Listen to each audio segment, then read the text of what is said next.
In this lesson, we are going to see how to manage our Adobe Photoshop project in our computer. Here you can see I created a new folder. I have given a name, which is Magazine Design. We have to create a root folder for this. Inside of the root folder only you have to place your all content. I'm going to show you how I was organized to those content. Here you can see we have the root folder. When they enter inside the root folder, you can see I have 5 more folders. You can see it was started with 01 source files. Since I need a proper order, I was given the number which is 01. And before the particular folder name. And after the folder I have the second photoresist images used.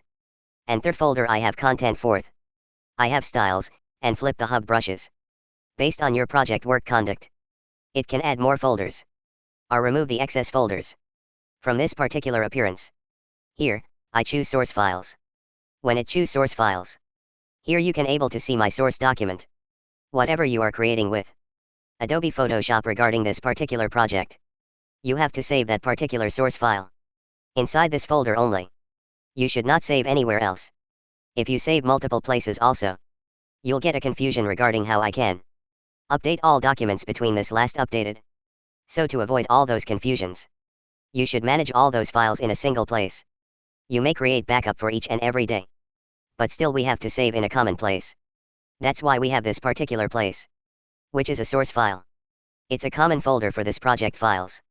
You can able to save all those source files inside this particular folder only after the source files I have at the second photoresist images used in this images folder. It can keep all those images, what you are going to use, or what do you have used in this particular project work. I open this folder.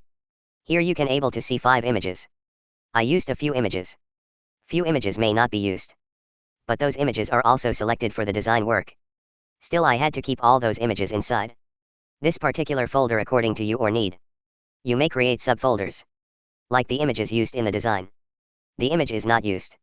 That's up to you based on your need. You can able to create that kind of setup inside this images used folder. After this image is used folder, I come to this content folder.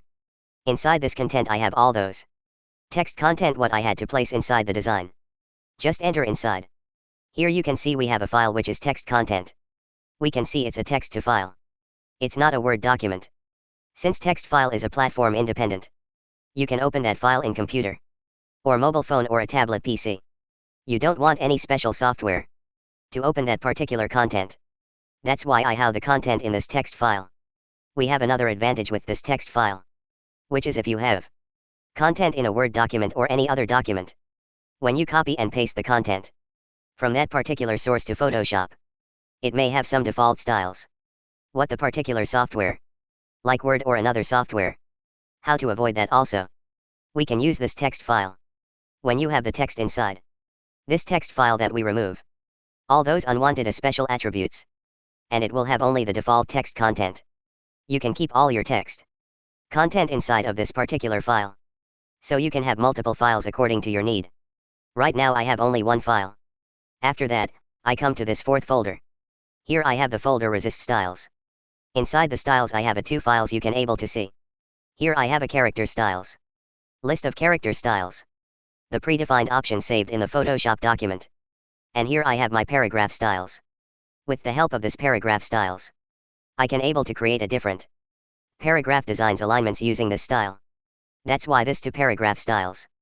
If you are going to do a multi-page design works, definitely you should place a separate folder for the styles, which is the easy way to access and manage all those styles. After the styles I have the another folder with these brushes. If you use any brushes for the design, and if we want to use any particular brush for their design, you can keep those pressures here. During the design time, we can use all those brushes. Here I was used to 5 folders according to my need. You may have more folders to create actions or template. Based on your needs, you can create all those folders. And you should keep this in a proper way. This is the easy way to keep your project files from start to end to maintain in future also.